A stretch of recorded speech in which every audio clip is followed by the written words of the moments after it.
Kita awali Ayu sore hari ini dengan informasi dari PKS yang akhirnya resmi mengusung Ahyar Nasution dan Salman Al-Farisi untuk bertarung di Pilkada Medan 2020.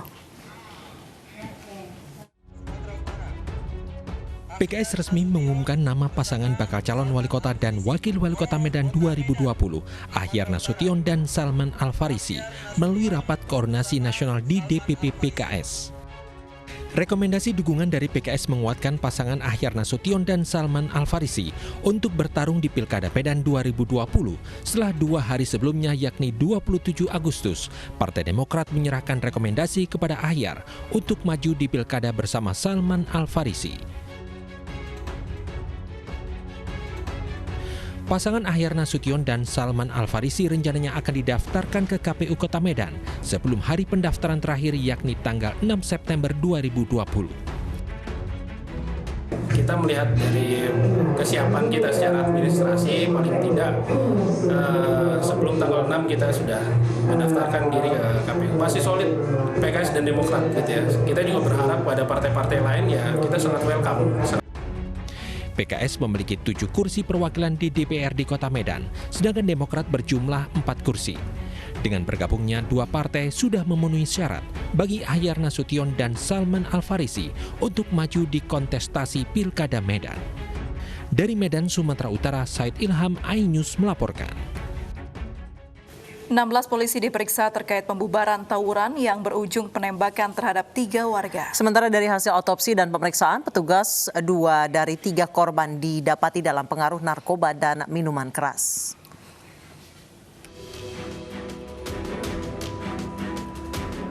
Personel bidang Propam Polda Sulawesi Selatan memeriksa 16 anggota Polsek Ujung Tanah Makassar yang terlibat dalam insiden penembakan saat pembubaran tawuran.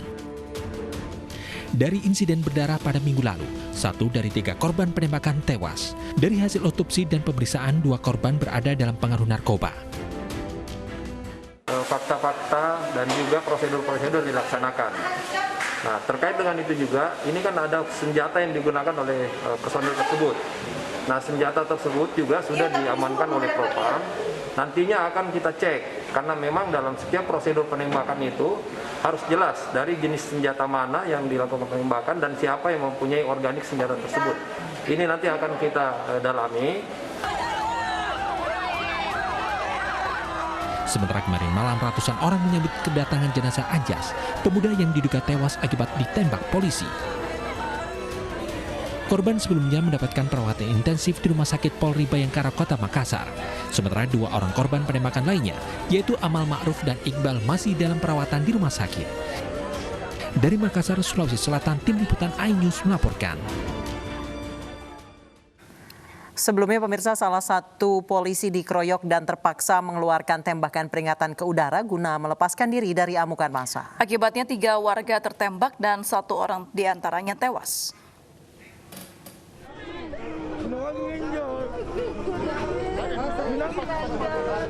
Isak tangis keluarga dan kerabat pun pecah saat jenazah korban keluar dari Rumah Sakit Bayangkara menuju ambulans.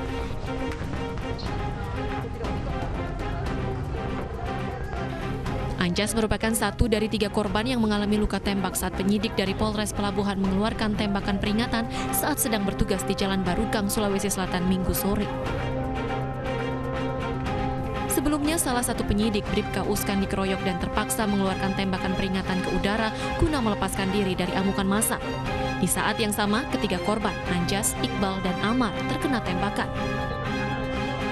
Pelaku yang tembak kak, ada di ujungnya Barukang 1. Terpaksa, kasih begini kak tembak ya. Tembak langsung. Oh, sempat ancam atau bagaimana? Tidak ada ancaman, langsung tembak. Kaki di? Iya.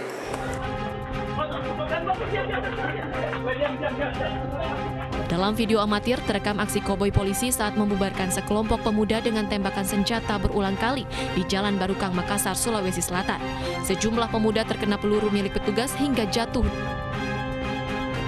Sementara 6 polisi yang bertugas saat itu diperiksa di Ditpropam Polda Sulawesi Selatan.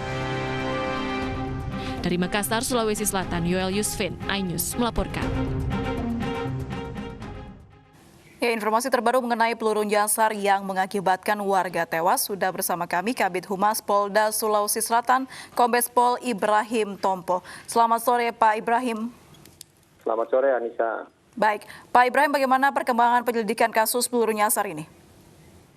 Iya, jadi terkait dengan kejadian ini kami sampaikan dulu bahwa penembakan ini dilatar belakangi dengan adanya beberapa kejadian di mana ada sekelompok warga yang resisten terhadap upaya yang dilakukan oleh personil yang lagi melaksanakan tugas penyelidikan terkait dengan peristiwa pengeroyokan yang terjadi pada hari sebelumnya.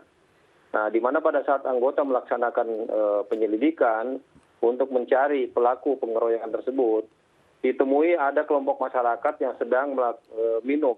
Nah, pada saat dilakukan interaksi oleh anggota, kemudian kelompok masyarakat tersebut tidak bisa menerima kehadiran anggota tersebut dengan bertanya-tanya itu, kemudian langsung melakukan penyerangan terhadap petugas.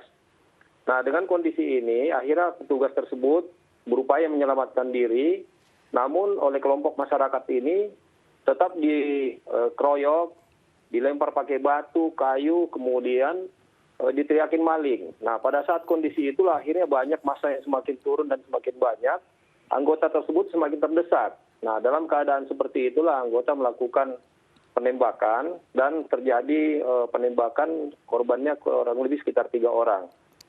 Baik, Pak Ibrahim, anggota kepolisian yang melakukan tembakan peringatan adalah yang dikeroyok atau rekannya yang lain?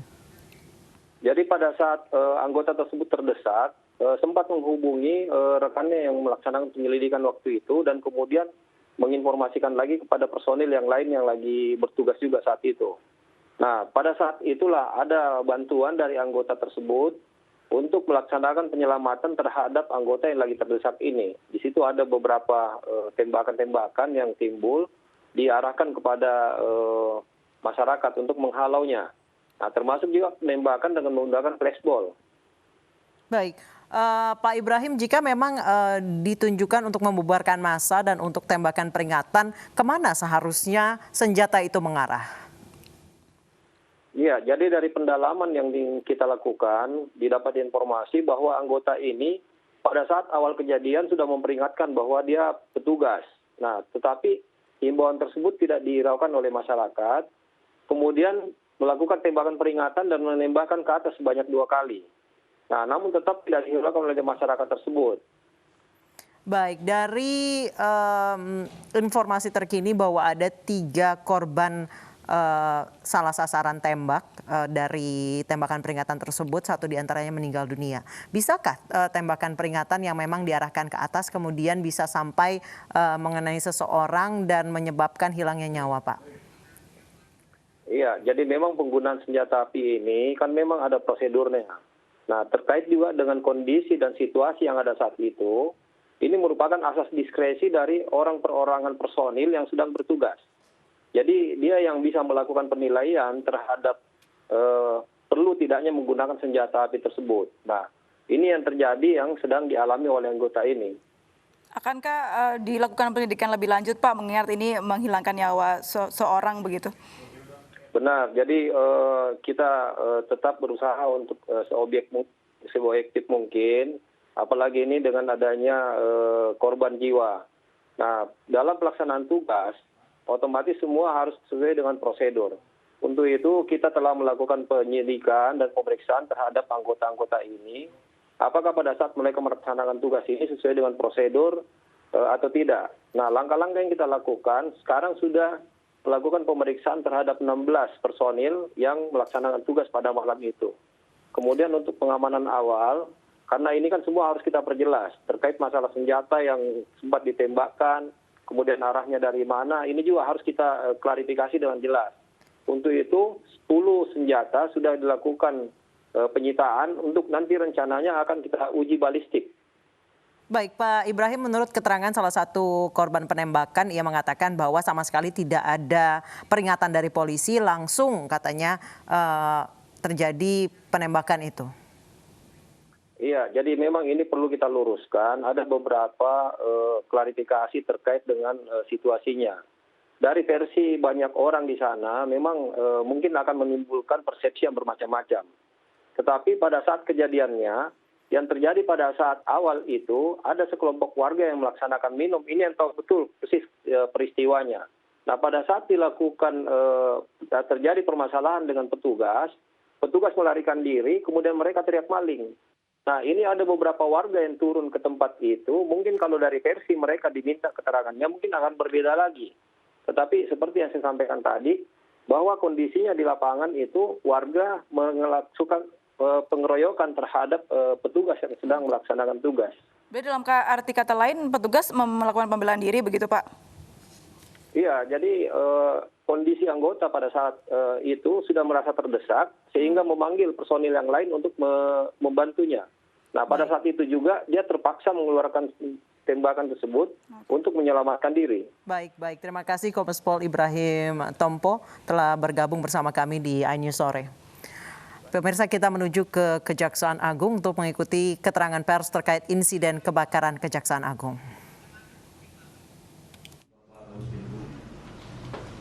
Dan terima kasih kepada seluruh rekan media yang hadir sesuai dengan perintah Bapak Serabu melalui Bapak Koordinator kepada kami, di mana kami diminta untuk menginformasikan capaian kinerja bidang jasa pemuda perdata dan usaha negara, khususnya di Direktorat Perdata, di mana di Direktorat Perdata itu ada 3 kasubdit, yaitu kasubdit bidang pemulihan, kasubdit penyelamatan dan administrasi dan penangguh. Sekarang akan saya sampaikan capaian kinerja dari kasubdit pemulihan, khususnya yang menyangkut dengan gugatan tentang lingkungan hidup. Di antaranya yaitu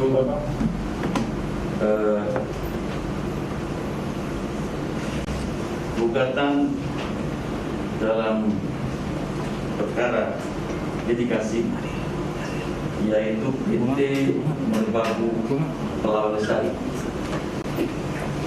mana kami di Datun di Direktorat Perdata di Kasubdit Pemulihan telah memulihkan keuangan negara sekitar 16 triliun. Terus yang kedua adalah gugatan pada yang disebut yaitu PT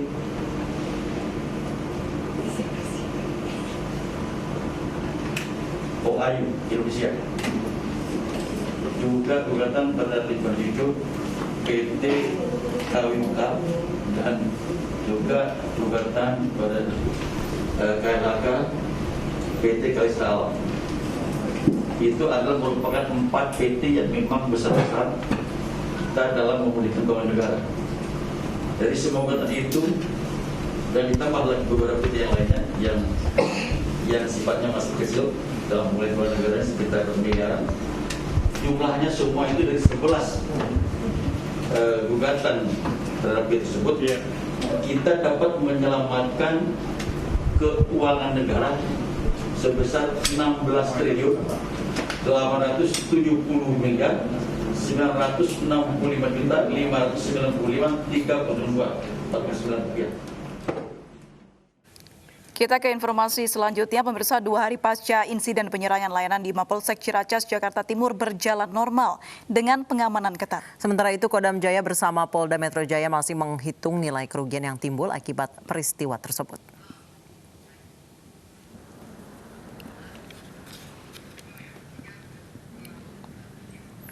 Hari ini layanan di Mapolsek Ciracas, Jakarta Timur berjalan normal. Pengamanan diperketat oleh sejumlah personel Polri dan TNI yang berjaga di Mapolsek Ciracas.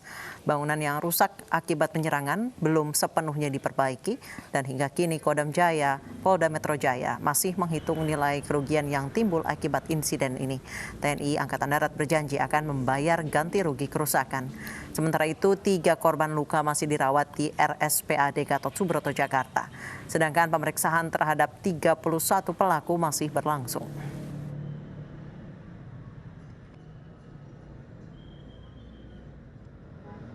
Penyerangan Mapolsek Ciracas dan sejumlah pertokoan Sabtu dini hari lalu dipicu oleh oknum prajurit TNI Angkatan Darat yang termakan hoaks penganiayaan. TNI Angkatan Darat meminta maaf atas insiden tersebut dan akan memecat seluruh pelaku yang terlibat dari dinas militer.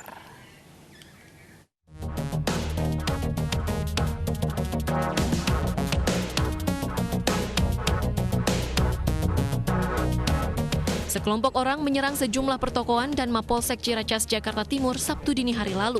Mereka merusak bangunan kantor polisi dan membakar sejumlah kendaraan yang terparkir. Akibatnya 2 polisi dan 1 warga sipil terluka.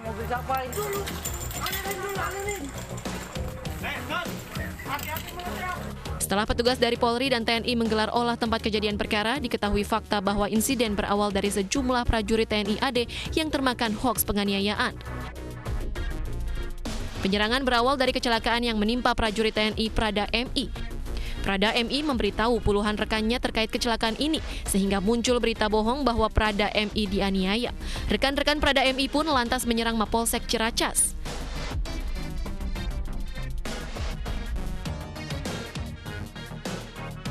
Panglima TNI Marsikal Hadi Cahyanto berjanji akan menindak tegas anggotanya yang terlibat dengan diproses hukum dan dipecat dari dinas militer. Akan dilakukan tindakan tegas. Sementara menurut Kepala Staf TNI Angkatan Darat, Jenderal Andika Perkasa, Kodam Jaya telah memeriksa 31 anggota TNI yang terlibat. Pihaknya juga meminta maaf atas insiden yang terjadi dan akan bertanggung jawab membayar ganti rugi serta membiayai pengobatan korban. Dari Jakarta, Tim Liputan iNews melaporkan.